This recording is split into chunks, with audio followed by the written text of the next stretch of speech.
Halo Sobat Sehat semua, Assalamualaikum warahmatullahi wabarakatuh. Salam jumpa kembali dengan saya Sugito di channel Berbagi Sehat, channel edukasi dan motivasi seputar asam lambung, GERD, inisiatif psikosomatis. Berdasarkan pengalaman saya sebagai orang yang pernah mengalami gangguan asam lambung, GERD, inisiatif psikosomatis. Harapan saya khususnya kepada teman-teman yang masih dalam gangguan asam lambung, GERD, inisiatif psikosomatis, setelah menonton video ini akan dapat tersugesti dan termotivasi untuk dapat cepat sembuh. Saya bisa sembuh, insya Allah teman-teman pasti juga bisa sembuh, badai pasti berlalu. Baiklah teman-teman, pada kesempatan kali ini saya akan berbagi seputar asam lambung, GERD, inisiatif psikosomatis dengan topik jangan takut makan kalau mau cepat sembuh. Baiklah teman-teman ya, sebelum saya lanjutkan, tolong yang belum subscribe channel ini, klik subscribe dan loncengnya supaya teman-teman tidak ketinggalan konten video-video berikutnya. Dan jika suka, klik like, selalu bagikan ke sosial media teman-teman. Semoga bermanfaat buat kita semua. Baik, kita lanjutkan. Jadi topik kita kali ini adalah jangan takut makan kalau mau cepat sembuh. Teman-teman semua perlu kita sadari bahwa gangguan asam lambung, GERD, inisiatif psikosomatis yang disebabkan oleh multifaktor ya, baik itu faktor fisik maupun faktor psikis dengan sensasi yang sangat beragam, mulai dari ujung rambut sampai dengan ujung kaki yang sering kita kenal sebagai 1001 rasa sensasi. Memang sungguh luar biasa, sungguh dahsyat dan perlu kita tangani dengan bijak agar gangguan ini dapat cepat membaik hingga sembuh total. Nah, khusus pada season kali ini ya, saya sharingkan dengan topik ini, yaitu jangan takut makan kalau mau cepat sembuh. Ini juga sebagai jawaban atas pertanyaan subscriber setia ya, yang menanyakan, Pak Gito, kenapa saya kalau mau makan itu rasanya takut ya, solusinya bagaimana? Nah teman-teman semua, jadi ini memang penting juga ya, karena ketika kita masih mengalami anxiety disorder, psikosomatik, itu memang seperti itu. Jadi mau makan ini takut, makan itu takut ya, minum ini takut, minum itu takut. Itu seperti itu sebenarnya sudah hal yang biasa. Tetapi buat kita yang mengalami gangguan ini kadang menjadi luar biasa, karena dengan kita takut makan, nah otomatis kita akan kekurangan nutrisi. Nah ketika kita akan kekurangan nutrisi, nanti ya efeknya yang menjadi kurus lah, menjadi lemes, tidak bertenaga dan seterusnya. Nah akhirnya gangguan ini menjadi semakin melambat untuk proses kesembuhannya. Nah untuk itu maka mudah-mudahan ya melalui sharing ini bisa menambah wawasan buat teman-teman dan juga menambah motivasi, sehingga terutama yang masih mengalami takut makan nanti akan mendapatkan solusinya, tentunya sesuai dengan pengalaman yang pernah juga saya alami. Nah untuk itu tolong ya simak video ini sampai dengan selesai supaya tidak gagal paham. Dan alangkah baiknya jika teman-teman juga menonton ya video-video saya yang lain, karena di setiap video itu saling berhubungan, saling melengkapi, sehingga pemahaman kita tentang seputaran gangguan ini jauh menjadi lebih komplit. Nah dengan komplitnya referensi yang kita pahami, maka akan mempermudah kita untuk berikhtiar secara holistik keluar dari jeratan gangguan asam lambung, GERD, inisiatif psikosomatik hingga membaik bahkan sembuh total. Nah langsung saja ya kepada topik kita. Jadi jangan takut makan ya kalau mau cepat sembuh. Nah ini memang gampang-gampang susah ya. Kadang ketika kita masih memiliki kecemasan, memiliki ketakutan, itu memang seperti itu. Jadi mau makan saja takut ya. Saya dulu juga pernah mengalami seperti itu ya. Karena apa? Karena setelah makan, katakanlah, itu sering sensasinya itu menjadi tidak nyaman. Yang kadang perutnya menjadi kembung, yang kadang perih, kadang begah, kadang sembelit ya, bahkan kadang menjadi keliengan juga ya setelah makan. Nah itu yang kadang membuat kita mau makan itu rasanya jadi takut ya, apalagi ketika kita juga masih takut dengan makanan-makanan pantangan ya. Nah, selama kita masih takut makan ya, terutama makan pantangan, nah ini ya kapan kita mau sembuhnya kalau seperti itu terus? Karena apa? Karena untuk sembuh itu memang tubuh butuh nutrisi ya. Ketakutan juga butuh kita hilangkan. Nah, justru saya itu pengalaman saya ya untuk melatih keberanian itu saya awali dengan berani makan. Jadi jadi ini yang memang pengalaman yang betul-betul menurut saya berarti itu seperti itu. Jadi yang namanya orang mengalami gangguan asam lambung, ketidaksensitif psikosomatis itu kan ketakutannya bermacam-macam. Mau keluar rumah saja takut, jangan-jangan nanti jatuh, jangan-jangan pingsan, jangan-jangan kambuh, apalagi mau bepergian jauh ya. Itu juga takutnya luar biasa ya, apalagi kita mungkin sampai keluar kota ya. Kita pergi ke kerumunan lah, katakanlah mungkin ke masjid ya, mungkin ke acara-acara resepsi atau apa, itu saja kadang menjadi takut. Nah, itu sebenarnya wajar ketika kita masih mengalami anxiety seperti itu. Nah, salah satu caranya untuk menghilangi ketakutan itu, dulu saya latihnya pertama itu saya harus berani makan. Jadi ini efeknya luar biasa teman-teman. Ketika kita masih takut makan ini, takut makan itu karena nanti jangan-jangan kambuh ya. Sebenarnya itu juga kepada hal-hal yang lain kita pasti masih ada rasa takut ya. Nah, maka dari itu sebagai latihannya ya, ini memang berawal dari itu. Takut makan itu kita hilangkan dulu. Nah, caranya bagaimana? Ya kita berani makan ya. Jangan ketika kita masih ada pantangan, nah itu pantangan harus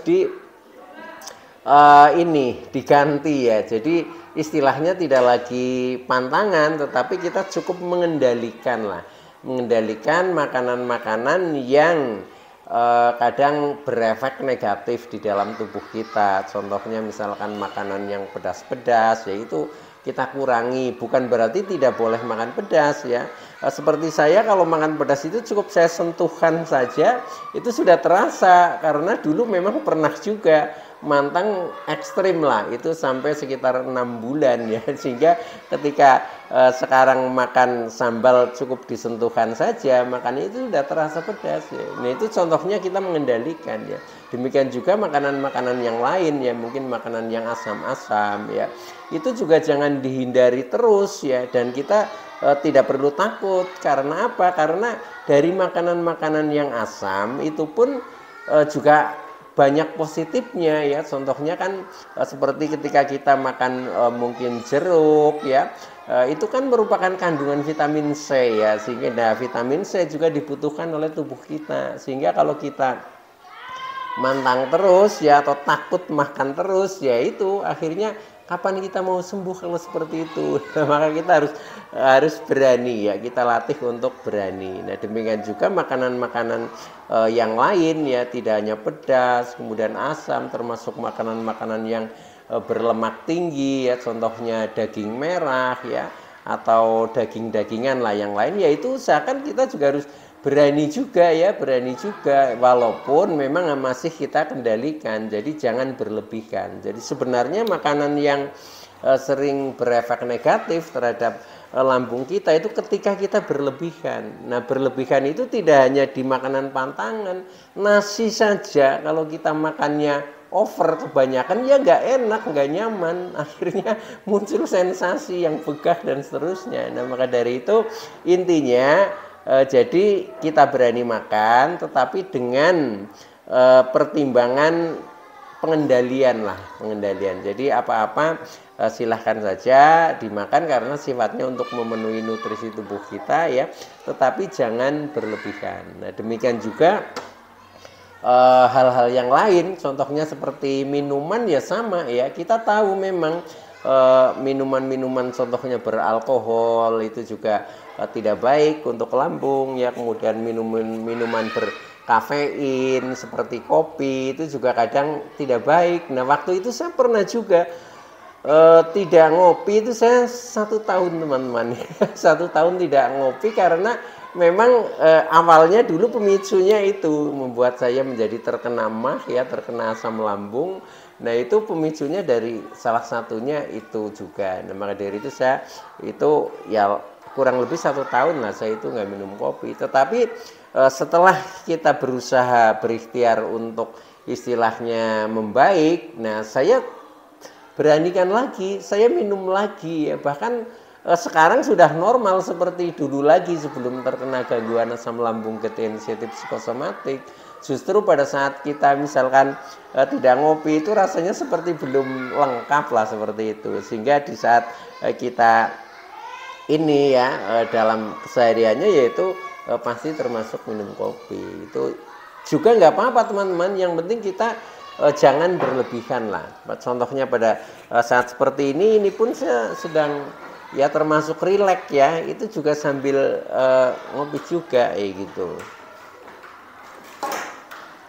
Nah itu juga nggak masalah teman-teman. Nah itu yang penting kita itu ketika ingin merubah segala sesuatu itu mulai dari hal terkecil ya. Ya kalau makanan ya mulai dari sedikit dulu, katakanlah supaya tubuh ada adaptasi. Nah setelah itu nanti meningkat akhirnya kita normal kembali. Karena apa? Karena untuk orang-orang yang istilahnya sembuh, apalagi sembuh total, itu pasti sudah tanpa pantangan, tanpa ketakutan. Nah, sebenarnya tujuan kita ke sini ya. Nah, tapi tidak mungkin ini akan tercapai ketika tidak kita mulai dengan keberanian, ketika kita tidak memulai dengan istilahnya melatih diri, itu nggak mungkin. Nah, maka dari itu yaitu prosesnya kita bertahap ya, sedikit demi sedikit, yang penting ada progres ya. Nah akhirnya nanti kita menjadi membaik, itu seperti itu. Karena apa? Karena kadang sebenarnya secara fisik tubuh kita itu sebenarnya nggak masalah, tetapi yang masalah itu adalah mental kita, psikis kita, karena kita masih memiliki anxiety-nya, ketakutannya yang berlebih. Nah itulah yang kadang membuat kita menjadi takut makan ini, takut makan itu. Nah setelah kita makan, entah itu disengaja atau tidak, begitu pikiran ingat kepada doktrin kita bahwa kita tidak boleh makan ini, makan itu, nah akhirnya menjadi kita rasanya itu seperti tambah takut. Nah ketika rasanya tambah takut ya sudah, akhirnya menjadi sensasi muncul. Nah itu sebenarnya itu permasalahan mental yang lebih dominan ya. Jadi kadang tubuh kita itu sebenarnya kadang sudah membaik. Buktinya ketika kita di cek secara medis ya, katakanlah cek dokter, itu juga sering kan dinyatakan tubuh kita organ-organnya baik-baik saja ya, lambung juga baik ya, termasuk jantung, mungkin paru-paru, bahkan cek darah itu waktu itu saya juga normal ya, cuma memang sensasinya luar biasa. Nah ini yang ketika seperti itu sebenarnya itu permasalahannya di psikis ya, di mental, di mana kita masih memiliki kecemasan yang berlebih sehingga kita serba takut. Nah ini yang harus dirubah teman-teman, termasuk takut makan. Nah ini justru sebagai awalan kita belajar keberanian itu mulai dari berani makan. Karena setelah kita dari segi makanan itu sudah normal ya, ya otomatis tubuh kita akan lebih energik. Yang dulunya kita mudah lemes ya, kemudian kadang masih sempoyongan, kemudian gerak sedikit saja rasanya capek luar biasa. Nah itu nanti juga akan menghilang karena tubuh kita ini sudah mulai ada energi yang memang cukup seperti itu. Tetapi kalau kita makannya saja masih terlalu sedikit, nah ini yang secara fisik kita juga lemah, secara mental juga lemah. Nah itu, maka dari itu memang ada dua hal ya. Jadi secara fisik harus kita perjuangkan, contohnya lewat makan tidak perlu takut ya. Secara mental juga kita latih keberaniannya, itu seperti itu. Nah kemudian yang lebih penting lagi supaya kita tidak takut makan ya, terutama makanan-makanan pantangan, ini memang kita harus merubah mindset kita tentang makan. ya. Jadi di dalam mindset kita, pikiran kita, supaya mental kita itu kuat, yaitu kita harus punya mindset bahwa makan untuk sehat.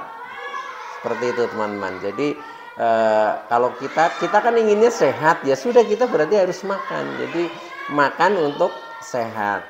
Semua makanan adalah rezeki yang harus kita syukuri dan kita nikmati. Nah, dengan seperti itu maka nanti ketika kita habis makan, yang muncul bukan sensasi, tetapi justru seperti ada suplai energi, ya. Suplai energi karena apa?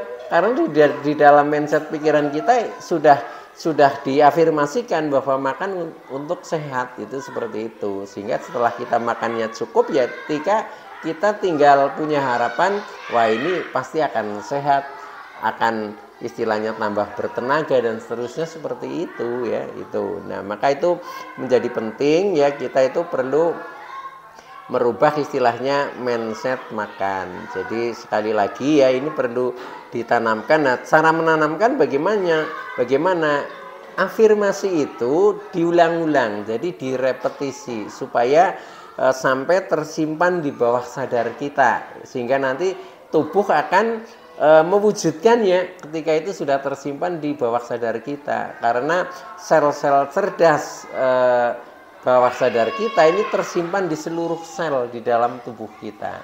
Nah, itu maka setiap kali istilahnya kita melihat makanan, setiap kali kita mau makan, itu di pikiran kita seperti itu. Jadi bila perlu afirmasikan, saya makan untuk sehat, ya. Makanan adalah rezeki, ya. Semua makanan adalah rezeki yang harus kita syukuri dan kita nikmati. Dan mudah-mudahan apa yang saya makan ini membawa berkah, ya, buat kesehatan tubuh kita. Nah, dengan seperti itu, ya, nanti akan membaik karena kita tidak punya lagi rasa takut, rasa was-was, rasa ragu-ragu, seperti itu, ya. Karena makanan itu kan sumbernya dari Tuhan. Nah, Tuhan memberikan itu pasti sifatnya hal-hal yang positif, yang baik-baik, termasuk makanan. Makanya tidak perlu takut kita makan, tapi coba saja, teman-teman. Nah, caranya bagaimana? Ya, coba sedikit demi sedikit. Kalau yang tadinya pantangan, ya, caranya mencoba itu sedikit dulu. Nah, kalau kok ternyata dicoba sedikit juga tidak masalah, nah itu berarti kan bisa ditingkatkan lagi, itu seperti itu.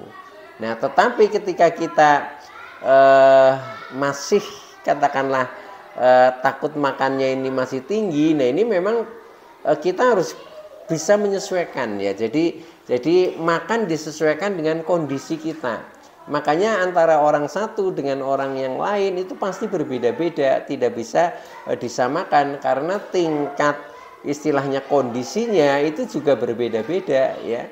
Jadi kita jangan suka istilahnya menyamakan, ya, menyamakan dengan orang lain, ya. Tetapi kita perlu mencermati diri kita sendiri. Itu sebenarnya yang lebih penting itu adalah itu, ya. Nah, ini adalah contoh makan yang disesuaikan dengan kondisi, ya. Nah, contoh dulu ketika saya masih dalam kondisi terpuruk, ya, itu makan dengan porsi kecil, teman-teman. Pernah saya makan itu hanya satu kali makan itu hanya 3 sendok, ya. Itu pernah seperti itu. Nah, cuma karena porsinya kecil, nah harus diimbangi makannya. Jangan hanya 3 kali sehari, tapi bisa katakanlah 5 kali lah, 5 kali sehari itu bisa, ya.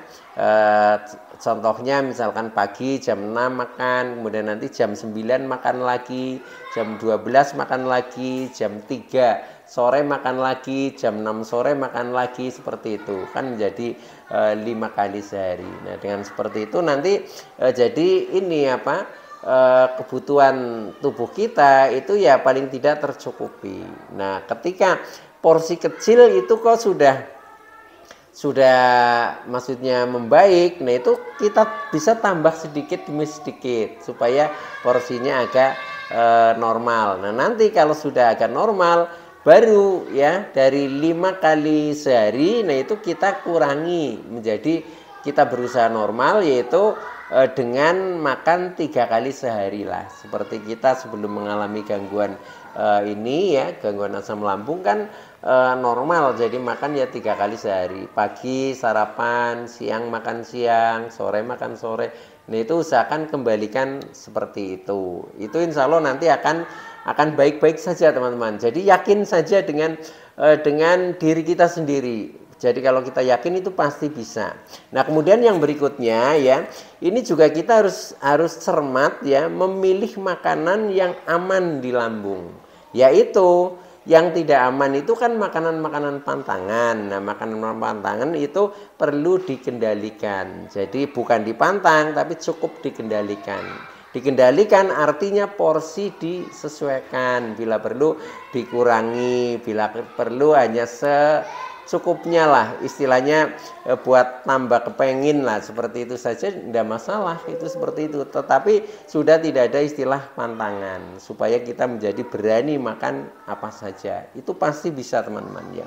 Kemudian yang terakhir ya, kita memang harus selalu eling lan waspodo. Jadi ketika kita melihat makanan ya, itu pertama kita eling itu ingat kalau kita itu punya riwayat katakanlah asam lambung ya, berarti kita harus mengingat itu ya. Kemudian waspada terhadap efek makanan yang kita makan. Kalau sekiranya itu efeknya kita masih ragu, yaitu caranya sedikit saja ya. Tetapi kalau kita sudah yakin bahwa ini semuanya positif, ya sudah kita makan normal saja. Nah dengan seperti itu nanti ya tentang ketakutan kita ini juga akan berubah menjadi keberanian. Kemudian tentang nutrisi makanan yang kita butuhkan juga akan tercukupi. Nah dengan seperti itu ya sudah, nanti kita akan sehat, baik itu secara fisiknya atau tubuhnya ya, juga secara mentalnya. Nah dengan seperti itu kita akan menjadi cepat untuk sembuh, bahkan sembuh total. Baik teman-teman ya, itu dulu yang bisa saya sampaikan, kurang lebihnya mohon maaf. Terima kasih atas like, subscribe, serta komennya. Saya Sugito dari channel Berbagi Sehat.